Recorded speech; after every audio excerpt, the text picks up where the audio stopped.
আগেও কিন্তু হজ হতো, এই মক্কার মুশরিকরাও হজ করতো, যদিও ল্যাংটা হয়ে করতো আর কি। ওরা ভাবতো কাপড় পরে হজ করা ঠিক না। কেন? কারণ যে কাপড় পরে পাপ করি, এই কাপড় পরে আল্লাহর ঘর কিভাবে তওয়াফ করি? আল্লাহর একটা ইজ্জত সম্মান আছে না, আল্লাহর তো সম্মান দেখানো দরকার, তো কিভাবে দেখাবে? পাপের কাপড় ছাইরা আমরা একদম যেই কাপড়ে মায়ের পেট থেকে এসেছিলাম, চামড়ার কাপড়ে আর কি, ওই জন্মদিনের পোশাকে আমরা হজ করি, তাহলে খুব সম্মান দেখানো হবে আল্লাহকে। সব দোষ কাপড়ের আর কি। এখনো অনেকে এগুলো ভাবে। ওই বাংলাদেশে পুলিশের কাপড় পাল্টে দিয়েছে, দেখেন নাই? পুলিশের ইউনিফর্ম চেঞ্জ করে দিয়েছে। কেন? কেন? ইউনিফর্ম কি পাপ করলো, কি কবিরা গুনাহ করলো? বলবে না, ইউনিফর্মে অনেক পাপের দাগ লেগে আছে। আচ্ছা, কি কি পাপ? এই ইউনিফর্ম পরে ঘুষ খেয়েছে, দুর্নীতি করেছে, আবু সাইদকে মেরেছে, কত কিছু করেছে। তো ইউনিফর্ম পাল্টালে কি হবে? না, ইউনিফর্ম পাল্টালে পাপের দাগ শেষ হয়ে যাবে, এক একজন হাসান বসরি হয়ে যাবে, মাশাআল্লাহ।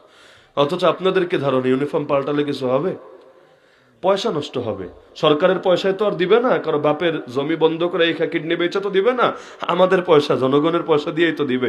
পয়সা লস ছাড়া কিছুই হবে না। ইউনিফর্ম যদি আগেরটাও থাকতো, দিলটা যদি পাল্টানোর ব্যবস্থা করতো, এমন দিল যেই দিলে আল্লাহর ভয় থাকে, এমন দিল যেই দিলে তাকওয়া থাকে, এমন দিল যেই দিলে নবীর মহব্বত থাকে। পোশাক কোনটা বিষয় না, আগের পোশাকেও তারা জমিনে বসে আসমানের ফেরেশতার চাইতে দামি হতে পারতো।